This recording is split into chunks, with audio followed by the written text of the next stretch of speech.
Spring 2025 में एक anime release हुई थी जिसका नाम है Lazarus. And if you're not regular to the anime scene, then let me tell you guys, it was a big deal. An original anime directed by Shinichiro Watanabe, जिनका previous work है Cowboy Bebop, and animated by Studio Mappa. And if you still did not get it, then trust me guys, it was a fucking big deal. And no doubt it was a great anime.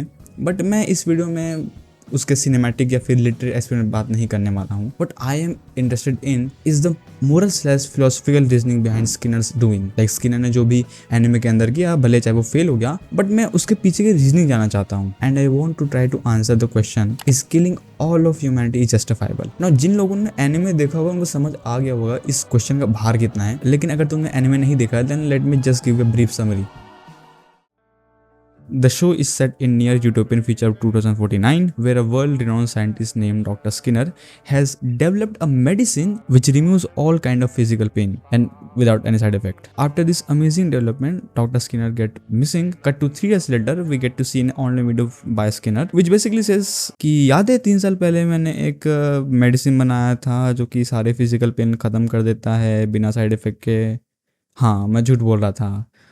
30 दिन के अंदर सब मरने वाले हैं. Not the exact word but मोटा मोटा यही था. Now spoiler alert, in the end Lazarus जो टीम होती है 5 लोगों की जो बनाई गई होती है स्किनर को ढूंढने के लिए, वो एक्चुअली में स्किनर को खोज लेती है. Indirectly tells us that what is the answer of the show to the question that is killing all of humanity justifiable or not, is that they think it's not, because there is still hope left in humanity. Now that show's answer, and I'm not going to concern with myself. What I'm going to try to understand is that what is the reasoning behind Skinner. Let's just say that अगर लेज़रस नहीं खोज पाता Skinner को, अगर सारी दुनिया मर जाती, तो क्या जो स्किनर ने किया वो सही होता है गलत होता? ऐसा नहीं था कि भाई स्किनर एक साइकोपैथ था भाई जिसके दिमाग में चुल मची भाई मुझे 3 साल में दुनिया खत्म कर देनी है. नहीं, he was a sane rational man. Some people considered him the greatest mind after Einstein. Clearly he had his reasons. And secondly, I want to develop an argument from the famous environmental ethics we have in our contemporary time and see that can justify like killing all of humanity. Now the main reason Skinner developed Hapna or like designed Hapna to kill people after 3 years, because he had lost hope in humanity. We see in the anime that 3 साल पहले Skinner जो है society के साथ actively engaged था. He was a passionate advocate for world peace. He had done numerous work on environmental preservation. That is, he had been trying for so long to resolve people's petty conflicts and make them focus on the real issue, that is degradation of other life forms in our planet. But he found himself unable to make any real changes. He saw that humanity was still engaged in its petty conflicts. People were still fighting for their economic growth, especially after the incident where government tries his medicine Hapna to make a bioweapon. That particular incident really shattered his faith in humanity. Skinner thought that humanity itself is a danger for other life forms or for the planet, not just 1 or 2 people. Humanity itself, by its very nature, its existence is threat to other life forms and to our earth. Maybe that humans are just this way, like no matter how many times you convince them, that's the point when he really like thought that it's just over, and that's why he engineered Hapna, a ticking time bomb. However, he did not entirely lose his faith in humanity. If he had wanted to simply eradicate all humanity, he did not need to come online and publish a video that says that तुम्हारे पास 30 दिन है, मुझे खोज लो नहीं तो तुम मर जाओगे. This act alone shows that Skinner really wanted to be found out. Now why is that? तुम सोच के देखो ना, अगर इतनी बड़ी वर्ल्ड क्राइसिस में भी अगर ह्यूमैनिटी एकजुट होकर स्किनर को खोज नहीं पाती है, देन स्किनर के क्लेम को ही प्रूव कर देता कि भाई तुम्हारे पास लाइफ थ्रेटनिंग सिचुएशन है और तुम उस समय भी अपने पॉलिटिक्स में लगे पड़े हो. तुम्हें ये चिंता नहीं कि हम एकजुट होकर अपने आप को बचा लें. But as we saw in the anime that Lazarus और humanity, they managed to find Skinner. Their answer is that there is still hope in humanity. It shows that Skinner has a hypothetical conclusion in mind that humanity does not find me in 30 days, then it deserves to die. That's his hypothetical conclusion. I want you to somehow convince that killing all of humanity is not that horrible, or even I will say justifiable.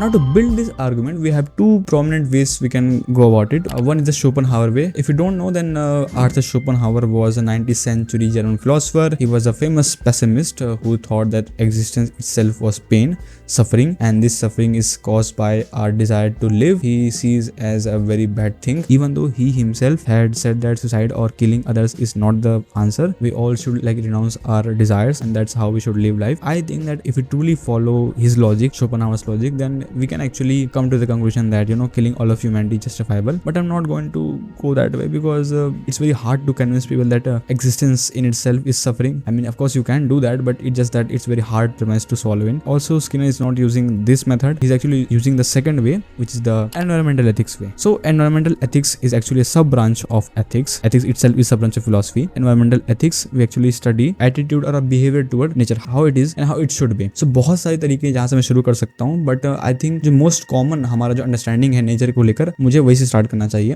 जो हमारा I guess अभी common view सबकी तरफ चल रहा होगा कि भाई पेड़ बचाओ यार, है ना, पानी गंदा मत करो भाई, क्यों मतलब भाई ग्लेशियर पिघलाने हैं, है ना, मत करो यार गंदा बंदा, क्या अच्छा रखो भाई, मतलब क्या दिक्कत है. This is the common understanding, है ना. I don't think that people will like disagree with that. That is the basic understanding of any common man that you will have, that I will have. Now let me just ask you, why we should save environment? Why shouldn't I cut trees, or why shouldn't I pollute river? You will say that if you pollute rivers, then it will eventually cause a lot of diseases and stuff, like we will not have in future drinkable water. अगर हम पेड़ काटते हैं then वो हमारे लिए oxygen की कमी हो सकती है, वो CO2 को कैप्चर करते हैं, सो वो वाला पार्ट भी हट जाएगा, सॉइल इरोजन हो सकता है एंड हमारे लिए सांस लेने में दिक्कत हो सकती है, ब्ला ब्ला ब्ला ब्ला. तुम किसी भी एनवायरमेंटल सेविंग एक्ट को जब तुम डिफेंड करने जाओगे और तुम जो भी आंसर दोगे जैसे मैंने अभी दिए, उन सब में सेंटर में पता क्या है कि ये हमारे लिए बुरा होगा. हमारे लिए मतलब कि ह्यूमैनिटी एज अ होल के लिए बुरा होगा. यानी कि एनवायरनमेंट को सेव करना इसलिए जरूरी है क्योंकि वो ह्यूमैनिटी के लिए जरूरी है. So environment does not have value in itself. Environment is valuable for ourselves. Environmental in this way have only instrumental value. What does that mean is that, जैसे कि पैसा अपने आप में वैल्यूएबल नहीं है. पैसे से हम जो चीजें खरीदते हैं तो उस वे में पैसा वैल्यूएबल है कि मैं पैसे से अच्छा खाना खा पाऊंगा, इसलिए पैसा वैल्यूएबल है. उसी तरीके से एनवायरनमेंट बचाने का अपने में कोई फायदा नहीं है. एनवायरनमेंट बचाने से जो फायदा मिलेगा, है ना, अच्छी हवा मिलेगी, अच्छा एनवायरनमेंट मिलेगा, all those kind of stuff, कि एनवायरनमेंट को बचाकर ये सब फायदे मिलेंगे, इसलिए एनवायरनमेंट को बचाना चाहिए. Now this is known as anthropocentric view in environmental ethics, where nature is instrumentally valuable to us. Now to showcase the problem with this view, now imagine एक ऑर्फन है जो कि मेंटली और फिजिकली डिसेबल्ड है, जिसके मरने से किसी को दुख नहीं होगा, तो क्या हमें उसे मार देना चाहिए? एंड आई थिंक तुम्हें से मेजॉरिटी लोग का यही आंसर होगा कि भाई नहीं मारना चाहिए, बिकॉज वो इंसान है, वो जिंदा इंसान है. सो व्हाट्स द डिफरेंस कि जो एक इंसान को नेचर से अलग बनाता है, भले वो इंसान किसी के लिए उपयोगी हो या ना हो, बस इंसान होने मात्र से वो वैल्यूएबल है. इसको हम कहते हैं intrinsic value. All humans knowingly और unknowingly agree upon this that we all have intrinsic value, but this same thing does not apply to non-humans, which can include like environment, animals and everything. But then you have to answer ki what is the thing that actually differentiates us from environment or all those things. Some people can say that we humans can think, we are rational. Then my friend, children, people with severe mental disability, people who are in a vegetative state, people who are brain dead, they don't have the rational capacity. So should we like use them as we want? No, you will say no, because again they are humans. So if you are allowing them to live just because they are humans, then you have to say that just because they're alive, just because they have life, they're valuable, then you have to expand your moral consideration to all life forms. And from here we get our first premise, that is all life forms are intrinsically valuable. Now this is known as biocentrism. Paul W. Taylor और Albert Schweitzer जो भी है, they are the prominent figures in biocentrism, जो advocate करते हैं कि सभी life forms equal हैं. अगर तुमने ध्यान दिया होगा, इससे डायरेक्टली हम नेचर की इंट्रिंसिक वैल्यू पर नहीं जा सकते. मैंने कहा we should value all life forms, यानी कि living things have intrinsic value. What about mountains, what about rivers, what about glaciers, they are not living, they are abiotic component. So do they have value? Anime हमको दिखाया भी जाता है कि Skinner does value all this abiotic component. How can we reach this conclusion? Because it seems like that अगर हम सिर्फ life forms को वैल्यू देंगे देन जो नॉन लिविंग थिंग्स है वो छूट जाएंगे. बट अगर हम चाहते हैं कि हमारे मोरल कंसिडरेशन में हम माउंटेन्स एंड एबायोटिक कंपोनेंट्स जो नेचर के हम उनको इंक्लूड करें, then we have to shift to ecocentrism, and that is a shift from biocentrism to ecocentrism. Now ecocentrism के अंदर बहुत सारे व्यूज हैं. The main proponent of ecocentrism I have find is Aldo Leopold, जिनका famous land ethics इसी के बारे में है कि किस तरह से ना सिर्फ लिविंग ऑर्गेनिज्म वैल्यूएबल हैं, बट वो लिविंग ऑर्गेनिज्म जिन कंपोनेंट के साथ अपनी लिविंग को पॉसिबल करते हैं, यानी कि जो नदियां हो गई, जो पहाड़ हो गए, जो मिट्टी हो गया, इन सबसे मिलकर जो है हमारा एक कम्युनिटी बनता है. यानी कि लिविंग कंपोनेंट्स के जिंदा रहने के लिए नॉन लिविंग कंपोनेंट्स का होना उतना ही जरूरी है. यानी कि एक ecosystem as a whole valuable होता है, not just living organism. Non living और लिविंग का साथ में होना ही एक कंप्लीट कंपोनेंट को तैयार करता है, यानी कि एक इकोसिस्टम अपने आप में वैल्यूएबल हो जाता है. और as we know that earth is the largest ecosystem we have. So the biggest moral subject और we can say the moral value we can give is earth itself. And Leopold का बहुत famous statement भी है, a thing is right when it tends to preserve the integrity, stability and beauty of the whole system. Now for our next premise.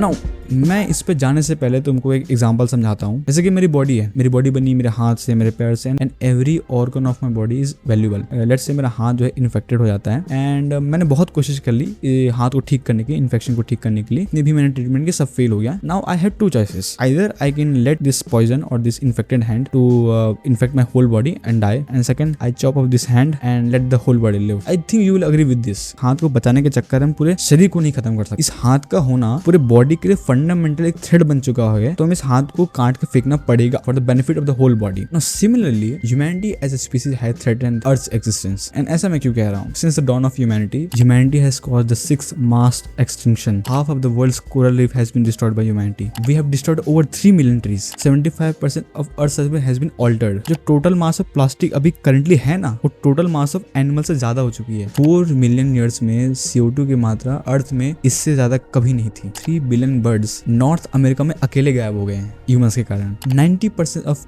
Large ocean fish has gone because of us. हम हर साल 400 million ton of toxic waste produce करते हैं, जो कि ना सिर्फ हमको हार्म करता है बल्कि एनवायरनमेंट को। 900 species have gone completely extinct because of अस। हमने इरिवर्सिबल फीडबैक लूप चालू कर दिए हैं, और ये तो बस कुछ बेसिक फैक्ट्स है। तो मतलब मैंने बस अभी सर्च किया ChatGPT में कि मुझे कुछ शॉकिंग फैक्ट्स बताओ जो ह्यूमंस ने अर्थ के खिलाफ किए हैं, और ये कुछ गिने चुने हैं। कहने का मेरा मतलब यही है भाई कि हमने भी खत्म कर डाला है, ठीक है। Humans as a species, humanity as a species have caused irreversible damage to the environment. मैं नहीं जानने वाला क्या कारण थे, कैसे कारण थे, but I think you know all of this. It's not I am telling you something very new. मतलब कि हम पहुंच चुके हैं पॉइंट ऑफ नो रिटर्न। इसके बाद तुम कुछ भी कर लो भाई, मरना तो भाई, ठीक है।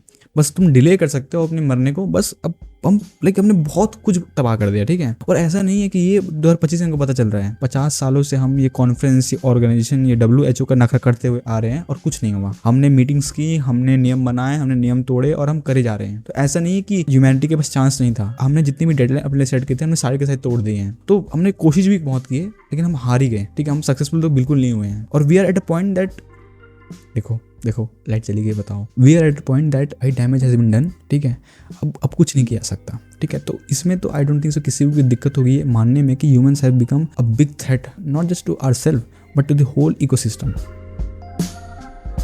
For the sake of Earth or for the sake of the ecosystem, we should kill all of humanity. Now I know it sounds very bizarre and very outrageous, but just think about it. What I just said. अगर हम premises को follow करते हैं तो हमको दिखता है कि एक species पूरे environment के लिए इतनी खतरनाक बन चुकी है, पूरा थ्रेट बन चुकी है, उसी infected hand की तरह। That's why अगर आज humanity disappear हो जाती है अचानक से, पुफ, या फिर extinct हो जाती है, तो वो गलत नहीं होगा। एक वे में उसे हम praiseworthy भी बोल सकते हैं कि भाई अच्छा ही हुआ करके बोल सकते हैं हम। आई नो कि तुम्हें से बहुत सारे लोग ये बोल सकते हो कि क्या पता भाई ह्यूमंस के जाने के बाद चीज़ें और ख़राब हो जाएं। तो उनको मैं कहना चाहूँगा भाई कि ऐसी स्टडीज़ हो चुकी हैं जो कि इसके बारे में बात करती है कि अगर ह्यूमंस ना रहे फिलहाल अर्थ में तो क्या होगा। And believe me on this, मैं वैसे भी डाल दूंगा डिस्क्रिप्शन में सबके लिंक। बहुत अच्छा होगा, लाइक लिटरली बहुत अच्छा होगा।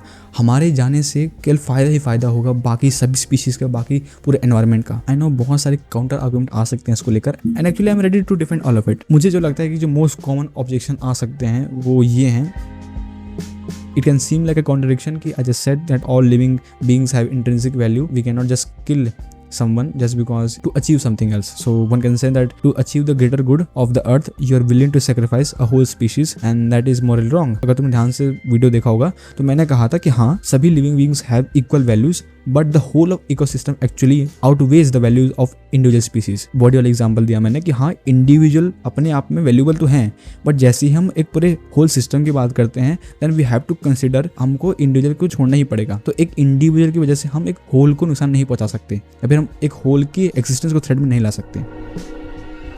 दूसरा मुझे लगता है जो कॉमन ऑब्जेक्शन हो सकता है कि जो मैं तरीका बता रहा हूँ, फिर जो मेरा आर्गूमेंट है वो एक यूटिलिटेरियन आर्गूमेंट है या फिर एक कॉन्सिक्वेंशलिस्ट आर्गूमेंट है। यानी कि वो एक डियोंटिक या फिर एक कंटेंट आर्गूमेंट नहीं है जो कि ड्यूटी पर से पर काम करता है। यानी कि मैं बस बात कर रहा हूँ कि फायदे की बात कर रहा हूँ, बट मैं जो ऑटोनॉमी है स्पीसीज की, मैं उस पर ध्यान नहीं दे रहा हूँ। जस्ट बिकॉज किसी के मरने से किसी को फायदा होगा, ये कोई अच्छा कारण नहीं है किसी को मारने का। तो कंटेंट एथिक्स में या फिर डियोंटिक एथिक्स में we know that it can only be moral to kill someone if that person which are willing to kill has done something of equal value. कि अगर उसने भी किसी और को मारा हो या फिर उसने भी किसी और की ऑटोनॉमी को हर्ट किया हो, तो उस सेंस में उसको जस्टिस के लिए उसको मार सकते हैं, उसको खत्म कर सकते हैं। ह्यूमंस ने जो किया है पूरे अर्थ के साथ, उसके लिए ह्यूमैनिटी को खत्म करना किसी भी सेंस में एक कम बुरी बात होगी। Of course one can say that कि होल ऑफ ह्यूमैनिटी को खत्म करना इनजस्टिस होगा, बिकॉज जो नई जनरेशन है, जो बच्चे हैं, उन्होंने क्या किया, उनकी तो कोई गलती नहीं है। जो पर्सन ऐसे देश से आते हैं जहां पर कंजम्पशन हो ही नहीं रहा है, कंजम्पशन है या फिर जो उपभोग हो रहा है या फिर जहां से पॉल्यूशन हो रहा है, वो टॉप 1% या टॉप 5% कंट्री से ही हो रहा है। तो ठीक है, अगर मैं ये भी मान लेता हूँ तो फिर आपको ये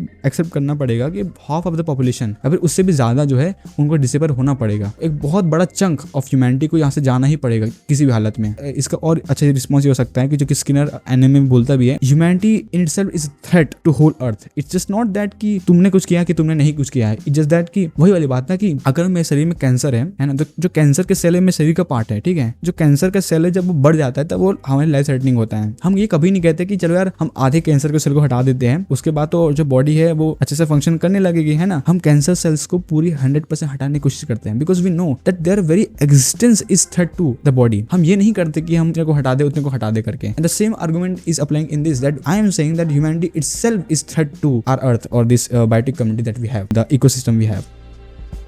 एक और काइंड ऑफ काउंटर आर्गुमेंट ऐसा हो सकता है कि killing is very active in a way, can we have like more passive way. And funny enough there actually exist an organization named voluntary human extinction movement which of course says that we should stop procreating and eventually the whole human species will die out and that way will be more beneficial for all of us, I mean for the whole environment. Basically it's not challenging the core argument, it's just saying that we should replace the word killing and we should add something like passive extinction, something like that. Time is of essence, meaning that अभी तक हमने इतनी सारी species को permanently खत्म कर दिया और हम खत्म करते जा रहे हैं। ये जो एक्सटिंक्शन वाला तरीका है, इससे पता नहीं कितने सेंचुरीज लग जाएंगे खत्म होने तक। उतने समय में ना जाने कितने और स्पीशीज और जाने कितना एनवायरमेंट का हार्म हो जाएगा। We don't know. या right now is a perfect time.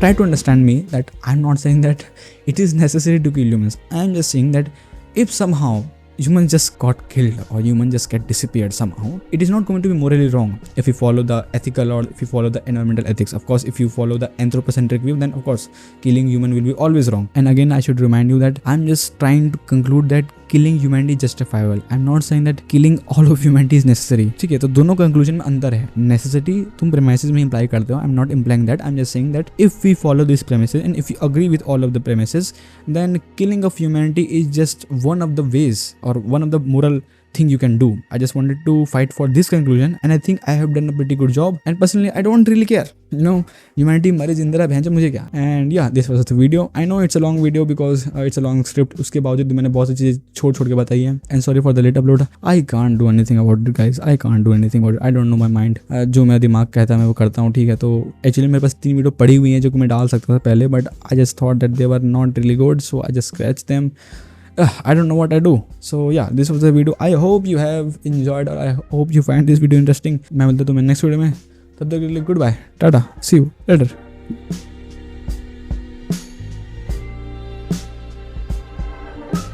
We have caused the 6th mass extinction. We have caused the 6th. We have caused the 6th mass. 6th mass. We have caused the 6th. 6th. 6th. 6th. 6th. 6th. We have caused the 6th mass extinction. मास क्या बोल रहा हूँ मैं बोलने क्यों नहीं आ रहा मेरे को.